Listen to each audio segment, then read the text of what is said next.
Palestina yang berperang. Tetapi selama sebulan kurang lebih terjadi peperangan yang dahsyat. Banyak orang meninggal, banyak orang mengungsi, banyak orang terluka, banyak orang takut. Kekerasan terjadi. Kekerasan terjadi. Tiada belas kasih, tiada kasih. Yang penting sesama mati, yang penting sesama hancur. Musuh harus dihabiskan. Pertanyaannya, apakah Tuhan menghendaki semuanya ini? Apakah kita orang Kristen Katolik setuju dengan adanya kekerasan? Saudara-saudara sekalian yang terkasih,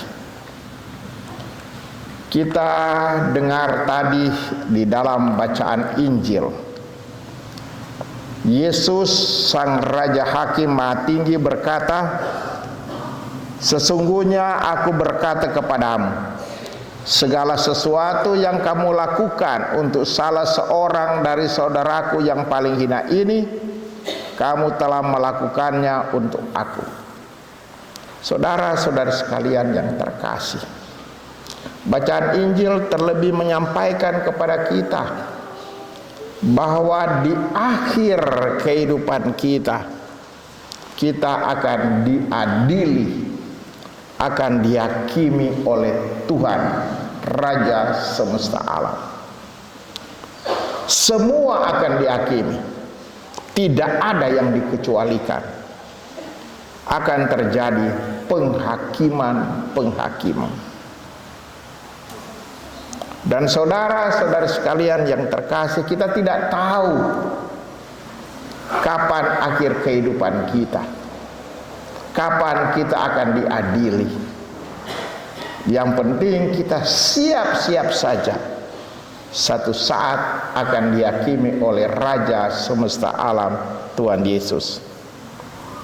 Dan dasar dari penghakiman bukanlah karena kita kaya jadi kita lolos, kita berhasil masuk hidup kekal, atau karena kita punya kedudukan jadi kita berhasil masuk hidup kekal, atau penampilan kita ganteng, cantik, pasti kita masuk kehidupan kekal, atau kalau kita punya jabatan, kepala ini, kepala itu, kedudukan yang tinggi, kita masuk kehidupan kekal, atau kita turunan orang kaya, turunan raja, turunan bangsawan, pasti kita masuk kehidupan kekal.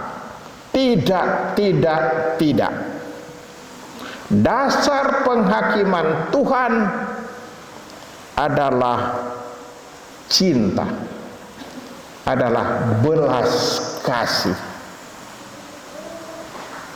Orang benar yang dikasihi Tuhan adalah orang yang berbelas kasih, penuh cinta, sabar, murah hati, rendah hati, mengampuni, peduli, dan sebagainya. Ini dasar penghakiman. Kita dengar dalam bacaan Injil, mereka yang akan masuk kerajaan surga adalah mereka yang mengunjungi orang dalam penjara, orang yang menderita, orang yang sakit, orang yang lapar, orang yang haus. Kasih merupakan dasar penghakiman kita. Kalau kita sungguh mengasihi, pasti kita masuk surga. Meskipun kita miskin barangkali, kita tidak punya kedudukan, kita tidak ganteng, kita bukan turunan bangsawan, kita orang biasa saja.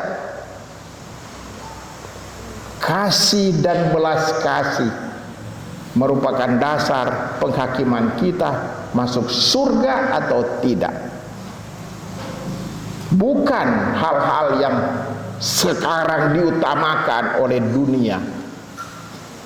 Tidak gampang, karena seringkali kita tertipu dalam hidup ini. Kita tertipu, ya. Seolah-olah kalau kita kaya pasti kita bahagia dan masuk surga. Seolah-olah kalau kita terpandang pasti kita masuk surga. Kalau kita punya jabatan pasti kita bahagia. Sehingga orang rakus jabatan seperti sekarang ini, ya, menjelang pilkada, pemilu, orang sibuk cari jabatan walaupun tidak pantas dapat jabatan. Bodoh, miskin sebenarnya tapi rakus, karena dengan jabatan jadi kaya, jadi terhormat. Sekarang ini tidak gampang kita umat Katolik menunjukkan kasih dan belas kasih. Lain kali kita sendiri umat Katolik terperangkap dalam godaan-godaan duniawi, sehingga orang Katolik korupsi, orang Katolik penuh dengan kekerasan, orang Katolik penuh tipuan, orang Katolik berselingkuh, mabuk, suka minum minuman keras, narkoba, dan seterusnya. Karena tidak melihat lagi inti kekatolikan, dasar penghakiman kita di masa mendatang, yakni kasih dan belas kasih. Ya. Hari ini hari raya Kristus Raja semesta alam. Kita dengar dalam bacaan pertama, Allah yang penuh kasih menggembalakan kita, mencintai kita, yang sesat dicari lagi, yang hilang dicari, dan seterusnya.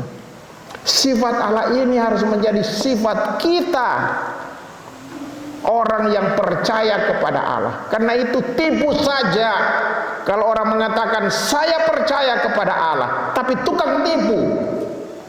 Saya percaya kepada Allah tapi bikin kekerasan. Saya percaya kepada Allah tapi koruptor. Saya percaya kepada Allah tapi berselingkuh dan sebagainya. Tipu. Kalau kita sungguh percaya kepada Allah, berarti hidup Allah menjadi hidup kita. Hidup Allah itu apa? Penuh kasih, penuh belas kasih, mengampuni, tidak dendam, dan seterusnya. Tapi hal ini tidak gampang di zaman modern ini, di mana materi, harta benda semakin menguasai manusia. Kita seolah-olah, ya, kita tidak bisa hidup tanpa materi, tanpa apa, ya.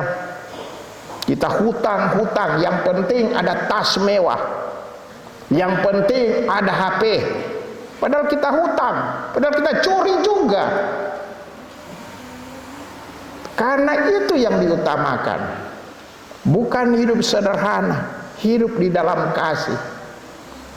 Biar di rumah tidak makan, papa pergi mabuk-mabuk, mama juga turut mabuk juga. Padahal di rumah anak-anak sengsara, karena kesenangan duniawi yang diutamakan.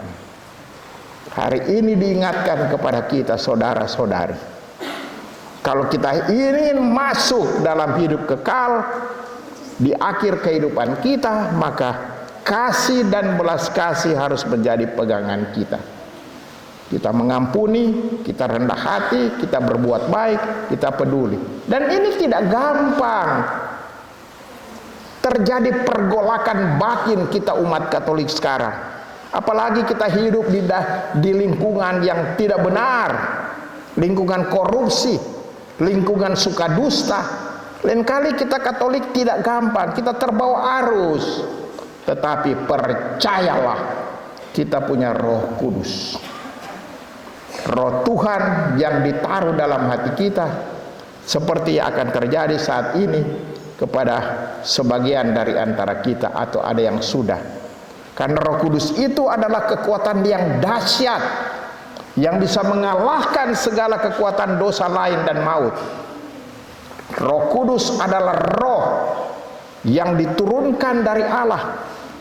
Ketika turun bagaikan angin ribut, tanda kuasa Allah Maha Tinggi, tidak bisa dilawan. Kuasa jahat apapun tidak dapat mengatasi Roh Kudus. Dan Roh Kudus itu senantiasa menyemangatkan kita, membaharui kita, mendorong kita untuk hidup baik, hidup benar, sesuai kehendak Allah. Roh Kudus membuat kita dengan rahmat Tuhan kita hidup benar sebagai orang Katolik, meskipun harus menderita.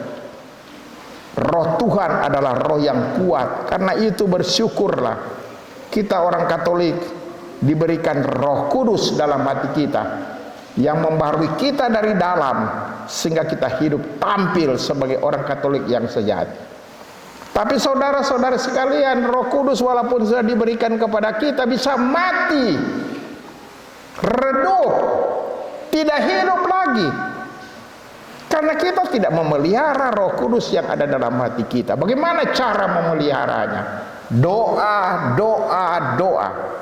Orang yang suka berdoa, rajin ke gereja, Roh Kudus senantiasa hidup, bertumbuh dalam hati kita. Menerima sakramen, khususnya Ekaristi, juga baca kitab suci, devosi, adorasi. Di saat itu Roh Kudus lahir kembali dan kita jadi kuat, kita jadi bersemangat lagi. Karena itu orang yang rajin ke gereja, rajin berdoa, senantiasa bersemangat, tidak loyo. Tapi orang yang pemalas ke gereja, ya dari hari Senin sampai hari Minggu, muka garang, muka apakah, muka papan dan sebagainya, tidak bahagia, selalu murung, muram, mempersalahkan hari Senin sampai hari Minggu, dan sepanjang hari mempersalahkan. Karena roh yang hidup dalamnya bukan Roh Kudus, tapi roh jahat, roh kudis, ya, bukan Roh Kudus, ya. Karena itu marilah kita berdoa supaya Roh Kudus senantiasa hadir dalam kehidupan kita, untuk menyemangati kita, untuk membaharui kita. Semoga demikian. Amin.